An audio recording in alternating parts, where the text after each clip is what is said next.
What on earth is brand positioning? Within every market, there's going to be different areas that you could really stand out. What is it about brand image that really matters? Essentially, you're building a relationship with your customer, and without truly being able to shape their perception, they could be walking away experiencing something that you never intended. Brand equity, what exactly is it? It's essentially welcome to The Disruptionists, where the status quo has no seat at the table. I'm Jess, and this is your invitation to join the movement of game-changing, boundary-pushing strategies that will take your marketing, branding, and customer journey to the next level.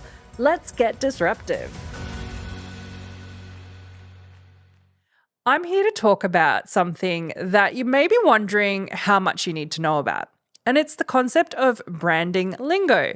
Using that word again, but essentially there's some specific terms that you might have heard being tossed around that you're not 100% sure of. And today it's just my job to help you try and break it down. So one of the first areas that I really want to focus on is the word brand identity. It's a term that you've probably heard, marketers use quite a lot. Maybe you've read about it, but essentially we're just referring to the visual aspects of your brand.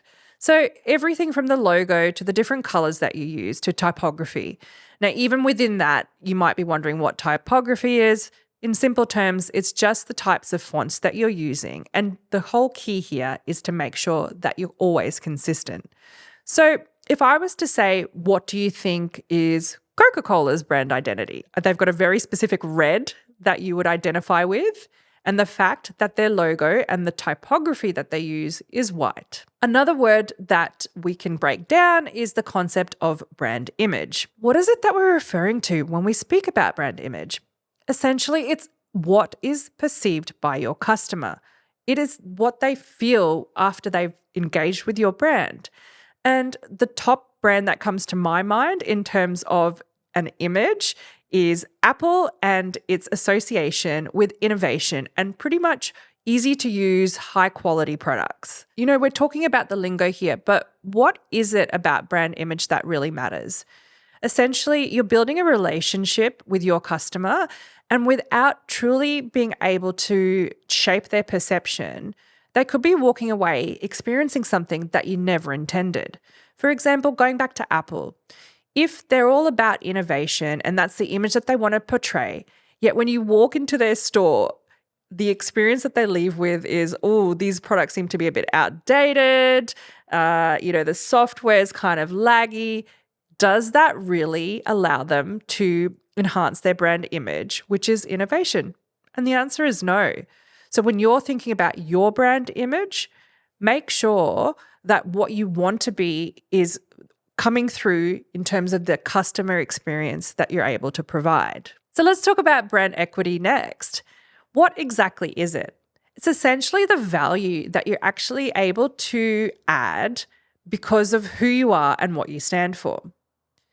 If I was to offer you a pair of shoes from Kmart versus a pair of shoes from Nike, which one do you think has a better perceived value? It's often Nike. It's because they've invested so much into the equity of their brand and what it stands for. When you think about Anko from Kmart versus Nike, Anko you might think, oh, this is mass-produced, it's fast fashion, whereas the equity that Nike has been able to create in their shoes is so much bigger, and it stands for professionalism and athletes, and it just evokes a completely different kind of emotion. So when we talk about brand equity, it's literally the value that they are able to add to who they are and what they do and who they serve. Brand equity isn't something that you just get because you want it. It's something that has to be earned. And so what do brands do? They invest in lots of content. They might even invest in sponsorships with the right sort of athletes. One of the primary examples of how Nike was actually able to build their brand equity is actually associating themselves with Michael Jordan. Everybody wants a pair of Jordans. They actually have a cult following, and therefore it was something that took time to build, and to this day is probably one of the best performing lines within their brand. It didn't happen overnight. So when you're thinking about brand equity, it does have sort of a connotation to some of those investment terms. Like when I think of equity, What do I think? I think that it's something that you need to invest in, just like any other financial products out there. So take your time, definitely get some assistance in working out what your equity could be for your brand, and come up with a bit of a strategy. People like me can help you work that out. What about brand positioning? What on earth is brand positioning? Essentially, within every market, there's going to be different areas that you could really, really stand out.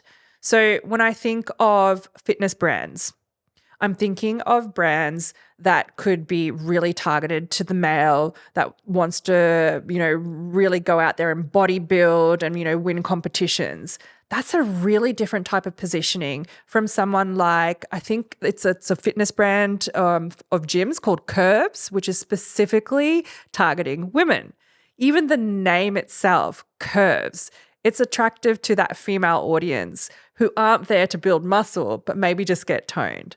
So that's where brand positioning becomes super, super important. Another really great example is when we think of the different cars out there. We've got Volvo, who is essentially trying to position itself in the market, not as the fastest, not as the most expensive, not as the most luxury, but as the safest vehicle on the roads. So that's where brand positioning matters to them, because the target audience that they're trying to attract are the more safety conscious folks. So the fifth and final thing that I want to talk about is brand voice and tone. This is an area that I particularly love because it means that we actually bring together the words that we use to match the thoughts that are actually going on in the audience that you're trying to attract. For example, if you are a luxury brand, you're not going to use the latest, slang or lingo that the Gen X is using right now. You'd probably want to use something a little bit more refined. And it really does matter because it's communicating to your audience what you stand for and the type of experience that you offer. Where brand tone can really, really matter is actually the channel that you're using as well. So for example, if you had to write a press release in response to a serious incident with regards to your brand, the tone that you're using is going to be really different from when you're announcing a brand new product on social media. So the whole point of today's episode actually was inspired by a quick conversation I had with someone who had absolutely no marketing or branding background. When I asked her to think about what branding meant to her, she actually came back and said to me the first image that came to her mind is when you actually brand cattle.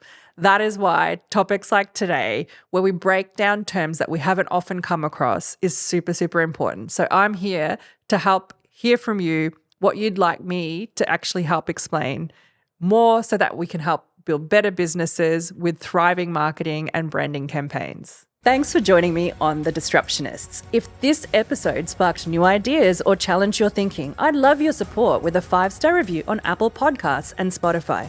And don't forget to subscribe to your favorite platform to catch every disruptive insight. For more behind-the-scenes content and to connect with like-minded disruptors, follow me at It's Jess Singh across all social platforms. And remember, stay disruptive.